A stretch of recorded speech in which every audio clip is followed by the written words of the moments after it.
आपल्या परिसरातील ताज्या घडामोडी व अपडेट पाहण्यासाठी MJ न्यूजला सबस्क्राईब करा आणि बाजूला असलेल्या बेल आयकॉनवर प्रेस करा. सदैव ताज्या बातम्यांसह जुळून रहा MJ.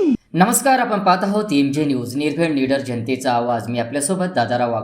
जामनेर येथे बोदवड रस्त्यावर आज भीषण अपघात झाला. दोन मोटरसायकलींची समोरासमोर धडक होऊन युवराज प्रकाश मेटकर वय 37 राहणार शेलवड हे गंभीर झाले आहेत. अपघाताची माहिती मिळताच राज्याचे जलसंपदा मंत्री माननीय गिरीश भाऊ महाजन यांचे आरोग्यदूत जालम भाऊ राजपूत हे रुग्णवाहिका घेऊन तात्काळ घटनास्थळी धाव घेऊन पोहोचले. घटनास्थळी परिस्थिती गंभीर पाहून त्यांनी कोणतीही वेळ न घालवता अपघातग्रस्तास रुग्णवाहिकेच्या माध्यमातून तातडीने अपघातग्रस्त यास जळगाव जिल्हा रुग्णालयात हलवले. अपघातग्रस्तावर उपचार सुरू असून त्याची परिस्थिती गंभीर असल्याचे सांगितले जात आहे. पुढील तपास स्थानिक पोलीस स्टेशन करीत आहे. रस्त्यावर वाहने चालवताना वेग आणि निष्काळजीपणा जीव घेणा ठरू शकतो. कृपया सुरक्षित राहा. मी दादाराव वाघ, MJ न्यूज, निर्भीड निडर जनतेचा आवाज. अधिक माहितीसाठी आमच्याशी संपर्क करण्यासाठी आमचा संपर्क क्रमांक 88 06 26 02 98 94 21 51 34 60.